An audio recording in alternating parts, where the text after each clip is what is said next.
മലബാർ ഗോൾഡിന്റെ 100ാമത് ഷോറൂം ദില്ലിക്കടുത്ത് ഗുഡ്ഗാവിൽ മുൻ Indian cricket captain Kapil Dev ഉദ്ഘാടനം ചെയ്തു. വടക്കേ ഇന്ത്യയിൽ ജ്വല്ലറി ശൃംഖല വ്യാപിപ്പിക്കുമെന്ന് Malabar group chairman MP Ahmed പറഞ്ഞു.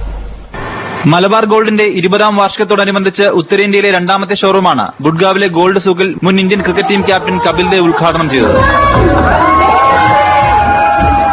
മലബാർ ഗ്രൂപ്പ് നടത്തിവരുന്ന സന്നദ്ധ സേവനങ്ങൾ പ്രശംസനീയമാണെന്ന് കപിൽ ദേവ് പറഞ്ഞു.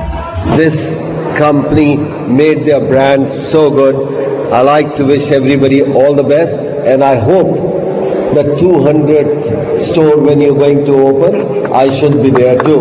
മലബാർ ഗോൾഡിന്റെ കൂടുതൽ ഷോറൂമുകൾ ഉത്തരേന്ത്യയിൽ ആരംഭിക്കുമെന്ന് Malabar group chairman MP Ahmed പറഞ്ഞു. ഇന്ത്യയിൽ 560 നഗരങ്ങളുണ്ട്, പ്രധാനപ്പെട്ട നഗരങ്ങൾ. എല്ലാ നഗരങ്ങളിലും സ്റ്റേജ് ബൈ സ്റ്റേജ് ആയിട്ട് ഒരു 10-40 സ്റ്റോർ ഈ ഇയർ തന്നെ വരും. ഒരു വർഷത്തിനുള്ളിൽ 10-40 സ്റ്റോർ വരും. Singapore, Sri Lanka, Indonesia, China, Malaysia തുടങ്ങിയ രാജ്യങ്ങളിലും ഉടൻ ഷോറൂമുകൾ ആരംഭിക്കും. 20ാം വാർഷികത്തോടനുബന്ധിച്ച് നിലവിലുള്ള സംരംഭങ്ങൾക്ക് പുറമെ കൂടുതൽ മേഖലകളിലേക്ക് ബിസിനസ് വ്യാപിപ്പിക്കുമെന്നും MP അഹമ്മദ് അറിയിച്ചു. ഷോറൂം ഉദ്ഘാടനത്തോടനുബന്ധിച്ച് 1/2 പവൻ സ്വർണം വാങ്ങുന്നവർക്ക് 200 മില്ലിഗ്രാം സ്വർണം സമ്മാനമായി നൽകുമെന്നും MP അഹമ്മദ് പറഞ്ഞു.